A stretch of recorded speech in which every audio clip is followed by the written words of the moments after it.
Hey there, and welcome back again to YAS, a stripper podcast. On this podcast, we'll discuss how classifying each other as people and workers is dangerous to society and marginalized groups of people. We'll also talk about the climate in and outside of the strip clubs and all of the amazing things that strippers do. And of course, we'll talk about all of the things in between. I'm your queen, A.M. Davies, and this is YAS, a stripper podcast. Hey there, and welcome back to another episode of YAS, a stripper podcast. Today's format is very different. We decided to have strippers call in from all over the world. We have mostly American strippers, but also from the UK and from Canada as well. And the reason I wanted to do a podcast this way, an episode this way, is because I really wanted to hear other people's voices and get a real idea of what's going on with them. And I just wanted to listen. And I was telling somebody the other day about how throughout this journey that I've been on, which is being an advocate for strippers, that I had to learn over time how to truly listen. And I thought I was a good listener for a long time. And it kind of just dawned on me overnight one day that I wasn't really truly listening to what strippers want or what they're going through. I had learned all this new information and I was just spitting it back at them as information that they needed to know. And it was the only information they needed to know. And it was the right information. And I didn't take the time to sit back and think of their perspectives or their individual experiences. And so that's why we're having this format today. Basically, so I can shut the fuck up as much as possible, which is really hard for me to do, and just listen to what's going on in their world. Because quite frankly, I spend a lot of my time being very angry at club managers and owners, but there are people out there that are at least trying to do the right thing. And I think that I need to be reminded that people are people, and in every industry and in every part of life, there are people who do things that you really like and appreciate and people who do things that you don't. And the strip club industry is no different. It's made up of people. And it's how people choose to be, not about how owners or employers of strip clubs choose to be. It's how those people choose to be. And that's what the real crux of all of this is. It's determining who's helping and who's hurting, and to create a dialogue around that so we can all learn and figure out how to support each other, because this is going to take a lifetime to reform this industry and create happiness and abundance around it. So we're not doing 4-for-1 today. We're not doing stripper tips. We are just listening to these amazing dancers tell their stories and to connect with them. So I hope you enjoy. Okay, guys, we have our last caller on the line. I'm here with Stormy. Hello, Stormy. How are you? Hi. Hi. Can you tell everyone where you're calling from today? Anchorage, Alaska. Yeah, that's so freaking cool. I just love it. I have dreams about Alaska. I feel like that state has been calling me for years.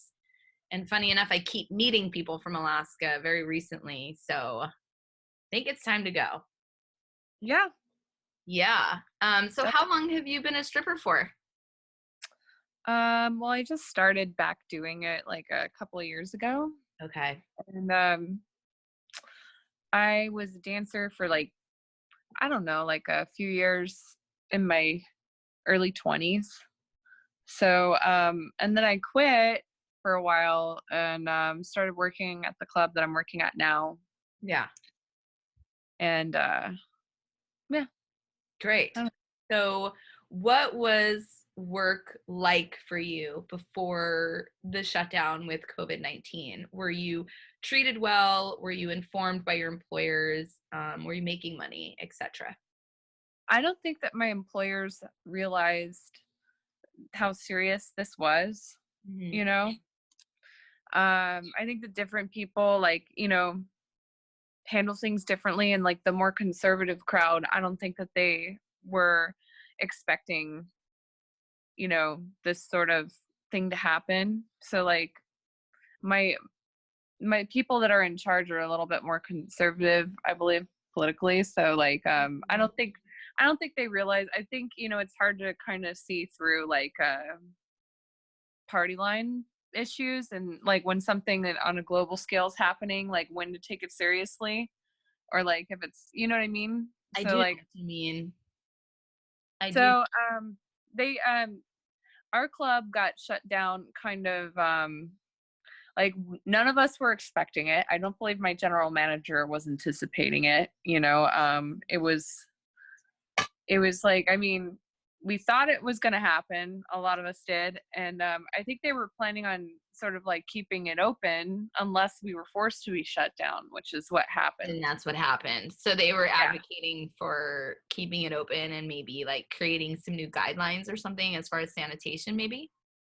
Yeah, I don't know. I think they were just like, they didn't, I think at the time that it was shut down, they didn't realize how serious the outbreak was. And, you know, like it was just, we're in a little cloud in Alaska away from everyone, I guess. And so like, it's just, you know, they were like, whatever, you know, we don't know what's going on. Like, whatever, what's this COVID stuff? Like, you know, Yeah. really, you know, that was kind of the reaction that I got with a lot of the people. Yeah. And then we had a lot of girls like flying up to Alaska like right before we got shut down, because we were one of the only clubs that wasn't shut down yet in the country. Yeah. So That's so anyways, strange because you would expect that eventually it would be shut down. well, they're like really, I don't know, they didn't want us to have to shut down because we have so many people that need money, you know. And Well, yeah. and just, I don't know, it's just the way people prioritize things, you know, how, you know what I mean? Like, I don't know. So, okay. So what was like the overall vibe? Like, I'm a little curious about what the situation is as far as employee independent contractor status and the treatment from your employers. Did you feel like, because from what I understand, you have had positive experiences in that realm. Yeah. Yes? Tell me about that. Yes. So like, we're employees at my club. Okay. And we have a higher house, but we get paid hourly, if that makes sense. Wait a second. Hold on. So you're paying a house fee and getting paid hourly. Yes. And on paper, you're considered an employee. Yes. Okay.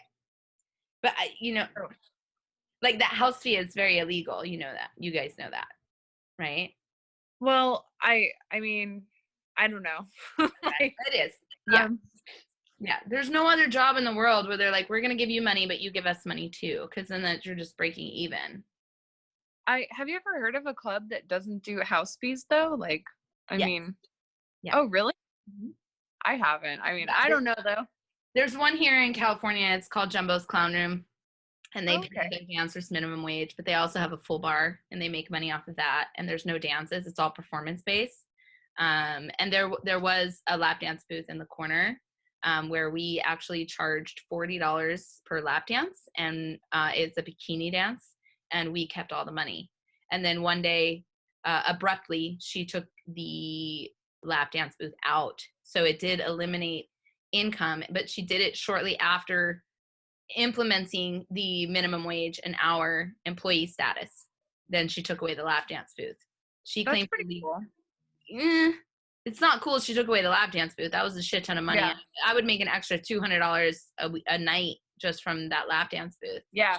Yeah. Definitely. So actually it wasn't cool. But my point is like there's literally like, do they sell alcohol where you're at?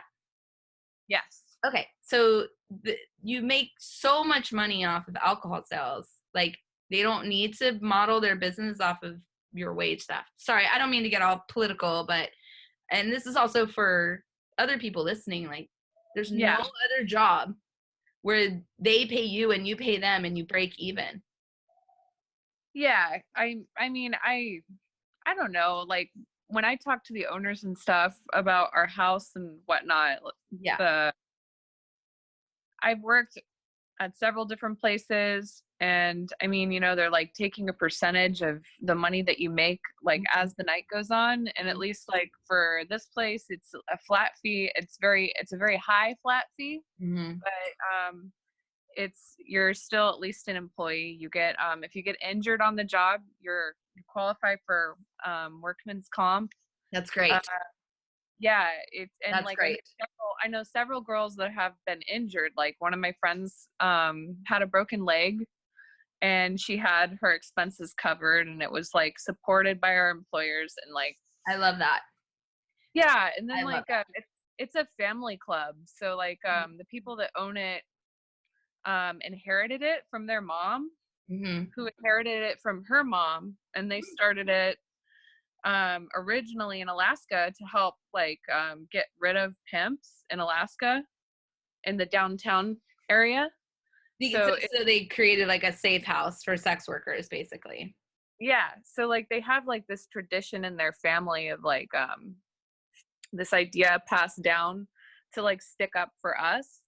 And I mean, you know, like I said, it's not perfect, and I mean, yeah, there's a, you know, I've heard people talk about the flaws and things, but like I don't know, I think that like I can respect people that are like looking at us as people and like trying to figure it out, and maybe I don't agree with all the solutions that they come up with, but at least it's like they care, and it's obvious that they care.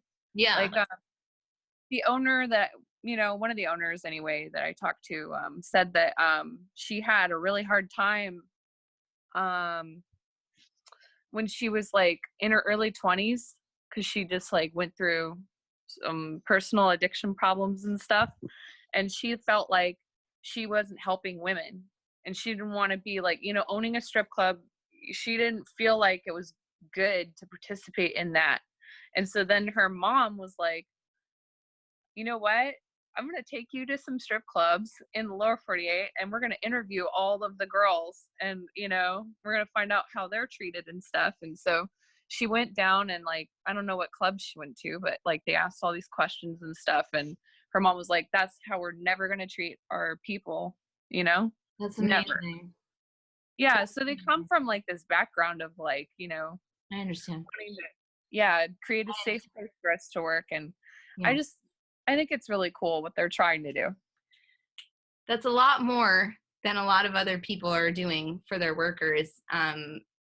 I've not heard of that much support coming from any other club for their dance. Yeah, they're also like right now, you know, they're trying to figure out how they're gonna change things. Now they realize that it's gonna be different, you know, and they're trying to figure out how they're gonna change things for us.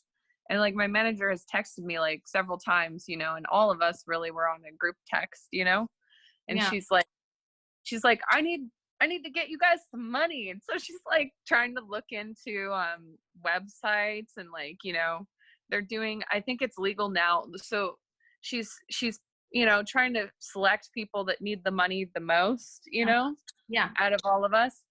There's a lot of us. I think there's probably like 130 of us or something. Yeah. So she is trying to select people to deliver like beer or whatever to people as they're driving through, because now in our state we can do like alcohol pickup. So like she's gonna have dancers like dressed up delivering the alcohol to people in their cars or something. But yeah, so she's trying to figure out creative ways to help us make money. And, you know, I don't know, she's working with some of us on creative ideas for like websites, and she's posting pictures of people like that send their pictures in with links to the OnlyFans page and whatnot, if they have that going for them. Yeah, it's like she's trying really hard and she doesn't know what to do. So like we're trying to adapt as quickly as we can. Yeah. Did you and some of your coworkers, or all or any of you guys, file for unemployment? All of us are able to file for unemployment. Great. And so in the state as a whole, does the state recognize you as employees, or was this the choice of the owner? You know what? I don't honestly know. I think it's required. I think that in order to put us on a schedule, you have to we have to be employees. Yes, Queen. You are correct. So, the reason I yeah. ask if it's the employer's choice is because all employers break the law. And so I wasn't sure if other clubs are also treating you as employees, if like the law is more clearly written in Alaska, or because it wasn't in California until recently. It was written, it was very gray, lots of loopholes. Yeah. And so I'm just wondering, are there other clubs in the same state not honoring that? I have a friend that sued one of the clubs for putting them on a schedule, and also charging house fee and not paying them a wage or considering them employees. She was part of a class action lawsuit for a different club that, Mm-hmm. and like there's several, like, I don't think that any other club pays a wage, and I don't think that like any other club has anybody considered as employees. I think that this is the only one, but I could be wrong. I don't know, because there's a few.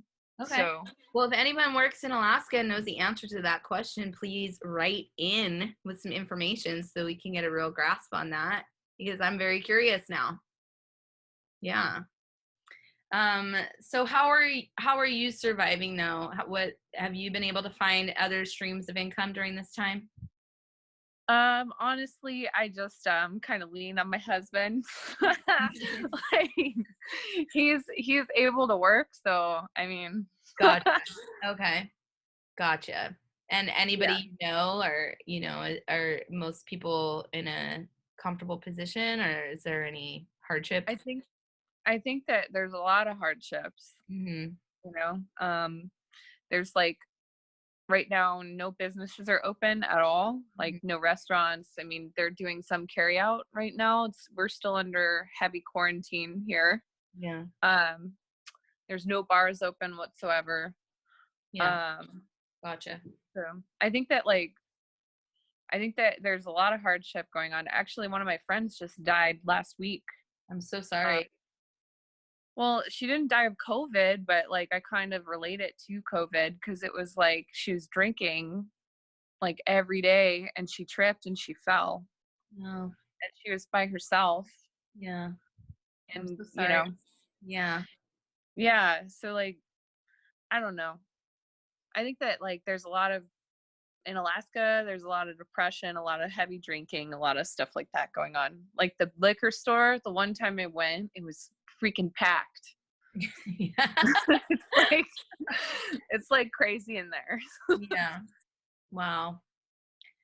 Well, this has been really, really great. This is a great ending. I'm glad to hear that there are good employers out there helping you. That's makes me feel better. They're giving it their best shot. Yeah. I appreciate the people that I work for. They're like trying, Yeah, I hear you. Well, thank you so much for calling in. Thank you for having me. If you have any questions, comments, or concerns, you can email us at yesastripperpodcast@gmail.com. Be sure to follow us on Instagram at yesastripperpodcast. And you can catch the show on YouTube, Spotify, SoundCloud, anywhere that you can find podcasts. We hope you tune in next week. I've been your host, A.M. Davies. See you soon.